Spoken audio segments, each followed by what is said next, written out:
Changing our behavior so as to prevent dangerous climate change is probably the most difficult challenge that any human society has ever faced. But it is one, I think, that we can do. But in order to meet that challenge, we're going to have to act, and we're going to have to act very dramatically. Back in 1992, every country in the world signed a treaty, the Framework Convention on Climate Change, which basically committed them to preventing what, in terms of the treaty, is called dangerous anthropogenic interference in the climate system. And we're now on the verge of causing that dangerous anthropogenic interference in the climate system if we don't dramatically change our behavior very quickly. Now, it's not easy exactly to say what counts as dangerous interference in the climate system. That's obviously a value question. It's a normative question. And people can give arguments about whether that's 1 degree centigrade change, 2 degree, 3 degree, how that translates into parts per million of carbon dioxide and so on. But a global consensus is beginning to emerge around the idea that roughly raising the surface mean temperature of the planet 2 degrees centigrade, that would constitute dangerous anthropogenic interference in the climate system.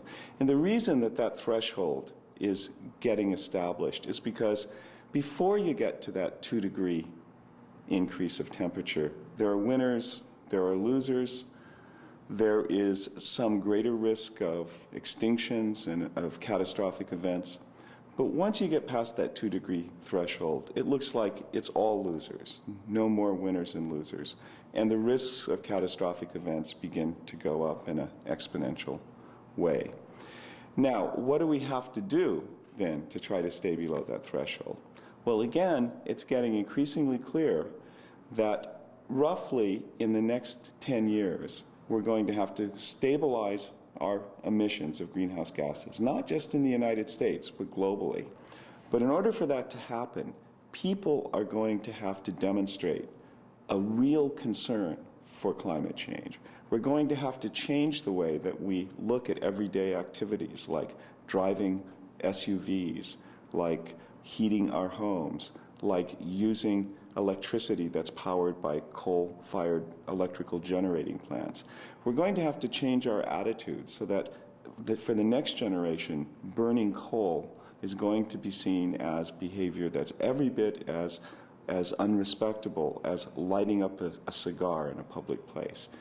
Those kinds of changes in public attitudes and public values do happen. Are we willing to sacrifice? Are we willing to change the way that we live in order to benefit our descendants and people who live in remote parts of the world? Now, there's good reasons to do that, but it is a very difficult thing to undertake, especially since climate change is one of those issues that is not only long-term, but its effects, although extremely dramatic, tend to be invisible. Climate change will probably kill millions of people around the world. According to studies by the World Health Organization, climate change has already resulted in excess mortality. But you will never read in the obituary column of a newspaper that Dale Jamieson died yesterday, cause of death, climate change.